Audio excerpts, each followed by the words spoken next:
Bonjour, chers frères congolais et ivoiriens.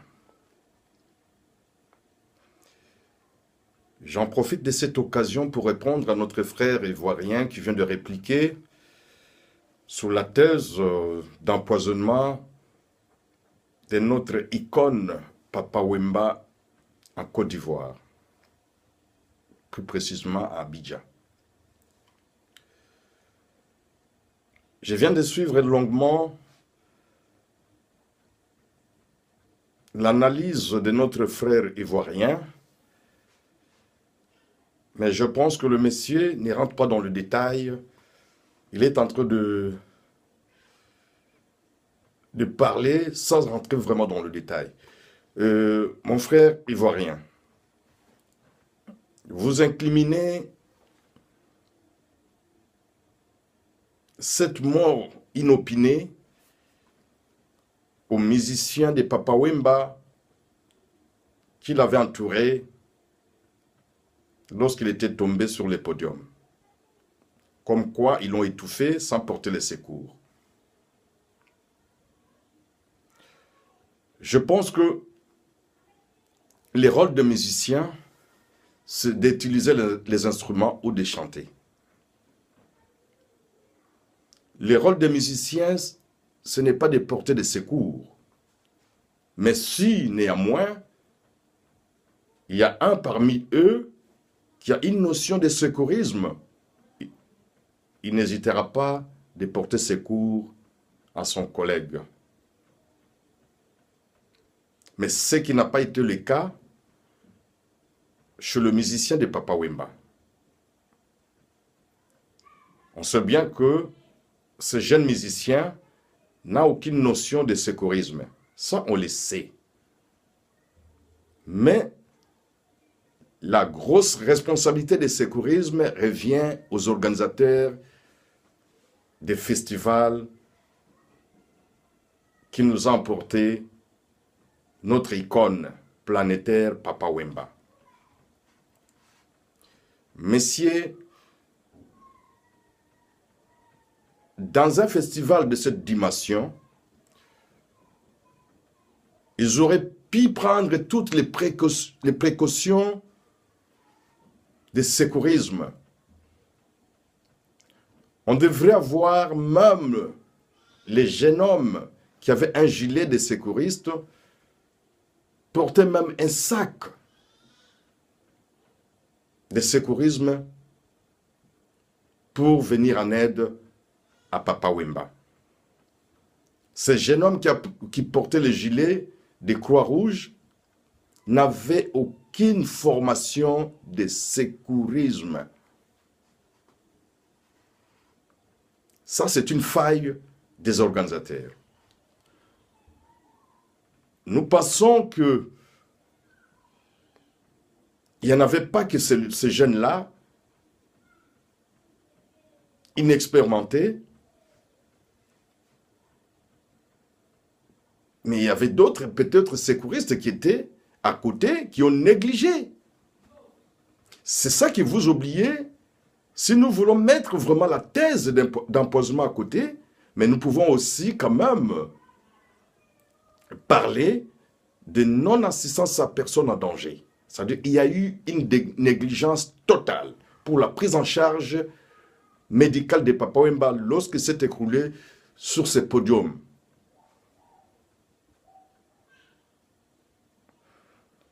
Messieurs l'Ivoirien, bien sûr, nous savons que notre frère Magic System n'est rien dans cette histoire.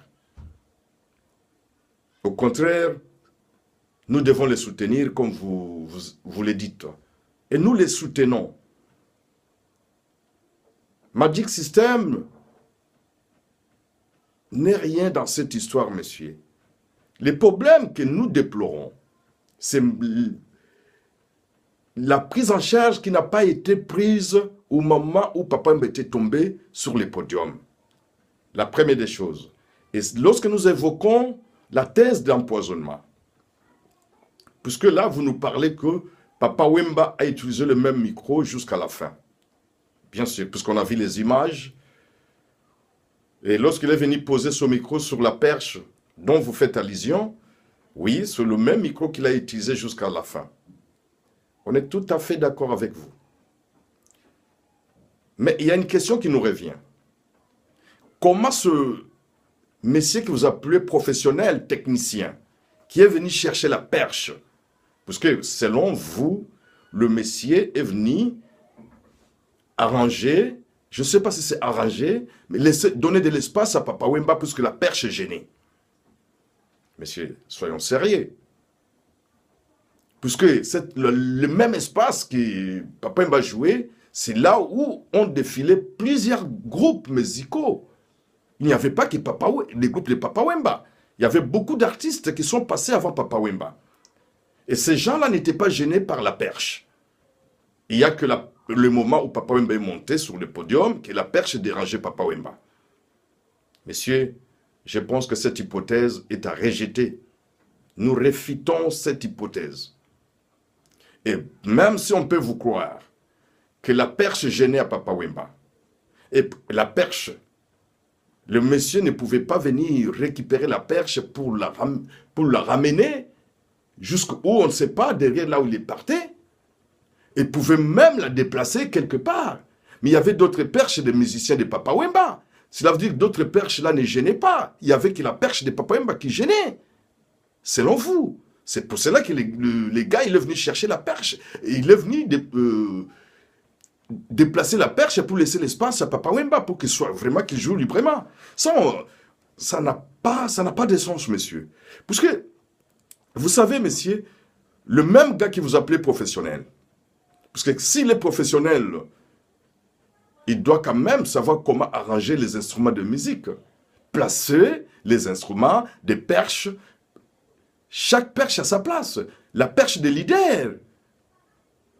Alors, ça se voit qu'il y a un manque de professionnalisme là-dedans. Ce n'est pas professionnel comme vous nous le dites. Parce que si vraiment ils étaient professionnels, ils allaient bien arranger déjà l'emplacement des perches. Et la perche de leader, on sait bien que la perche de leader se trouve toujours au milieu. Et si ça gêne, on ne voit pas que cette perche, ça allait gêner, puisque les micros étaient sans fil. Papa Wemba, la perche ne pouvait pas le gêner, puisque lui, à tout temps, il détachait ce micro sans fil pour chanter avec. Il venait poser ce micro sur la perche. Ça ne gênait à quoi? Dites-nous à quoi ça gênait, puisqu'il y avait les micros sans fil. Mais ça ne tient pas, vraiment, ça ne tient pas votre thèse là. Ça ne tient pas. Et maintenant, vous nous dites que non. Si vous regardez les images, vous verrez que le monsieur qui est venu récupérer la perche, le même technicien professionnel, il est parti avec la perche. Si vraiment les micros étaient empoisonnés, il ne pouvait pas toucher ces micros. Mais messieurs, ne nous prenez pas pour des imbéciles. Les micros, c'est-à-dire que les produits qui dégageaient des micros, c'est lorsque vous chantez, vous respirez. Papa Wemba, lorsqu'il chantait à travers ce micro, lorsqu'il respirait quelque chose, produit toxique. Et le monsieur, il a tenu qu'il la perche, il n'a pas chanté. Voilà, messieurs, il n'a pas chanté, il a tenu la perche. Mais, bon, nous pouvons écarter cette thèse d'empoisonnement. Mais où est-ce que, pour vous, la prise en charge a été normale? La prise en charge a été normale? Nous pouvons même porter plainte pour non-assistance à personne en danger. Ne cherchons pas de polémiquer des choses où on ne peut pas polémiquer. Nous savons bien qu'il y a eu des choses, c'est pour cela nous demandons d'autopsie de Papa Wemba. Nous demandons qu'on fasse l'autopsie. C'est clair. Il n'y a pas à discuter là-dessus. Mais la question revient. La décision revient à la famille de Papa Wemba. Ce n'est pas à nous de décider. Nous faisons que constater. Nous demandons à ce qu'on puisse vraiment procéder à une autopsie. Mais la décision revient à la famille. Ce n'est pas à nous. Ça nous fait mal de perdre quelqu'un comme ça, puisque, bon, on ne peut pas dire puisqu'on est en Afrique, mais on peut être en Afrique ou partout, mais lorsqu'on organise des concerne des événements de telle dimension, nous devons prendre des précautions médicales. C'est-à-dire que le staff médical doit être là. Est-ce que, lorsqu'on voit comment la prise en charge a été, est-ce que nous pouvons dire qu'il y avait vraiment, il y avait eu des précautions médicales pour sauver? Il n'y avait pas que les problèmes de Papa Wemba. Supposons qu'il y avait quelqu'un dans le public qui tombait.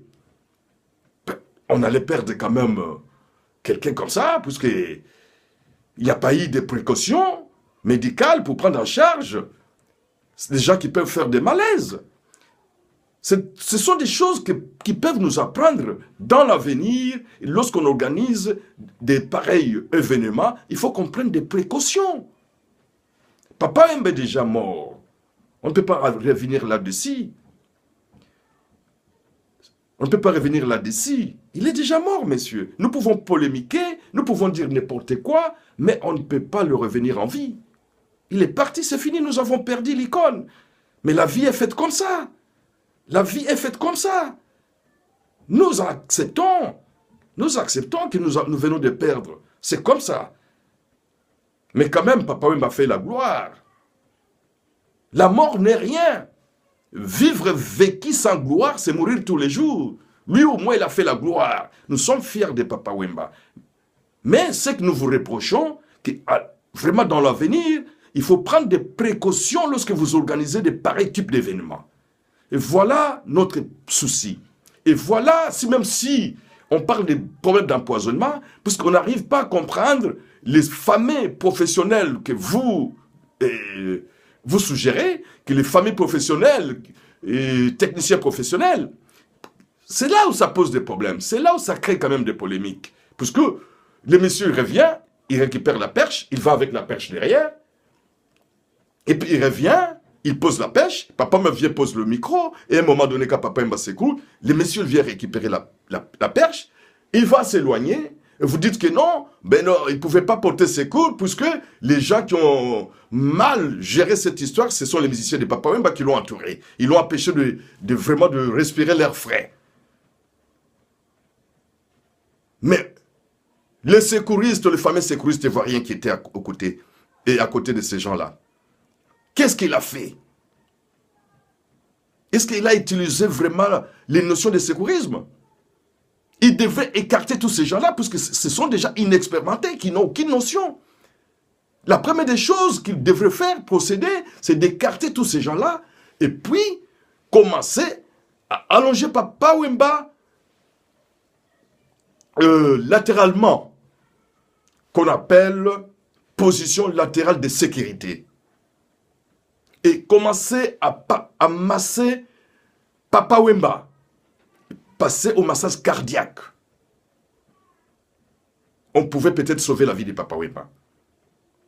Mais c'est trop tard. Nous l'avons perdu. Acceptons notre émotion. Acceptez notre colère, monsieur. Acceptez notre émotion. Acceptez notre émotion. Parce que nous venons de perdre quelqu'un. Nous venons de perdre une icône. Comme vous l'avez dit, que non, Papa Wemba n'appartient plus qu'aux Congolais. Papa Wemba appartient à tous les Africains. C'est vrai, vous avez raison. Il appartient à tous les Africains. C'est l'Afrique qui vient de perdre l'un de leurs fils, l'un de leurs ambassadeurs. Mais, évitons de polémiquer là-dessus. L'autopsie qu'on a demandé, c'est clair, c'est justifié.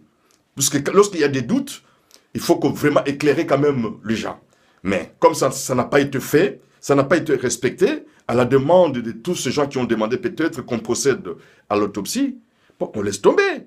Puisque la décision revient à la famille. Ce n'est pas tous ces gens-là qui peuvent polémiquer, qu'il y avait poison ou pas. C'est la famille qui doit décider. Mais comme on sait que c'est un problème d'État, puisque Papa Wemba est tombé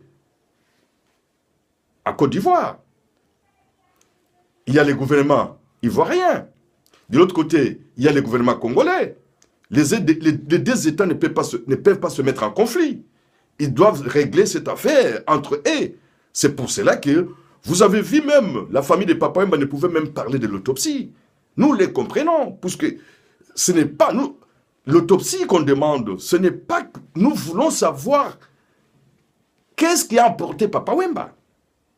Est-ce que, comme peut-être il était hospitalisé dernièrement à Paris, il avait peut-être des problèmes, des soucis de santé.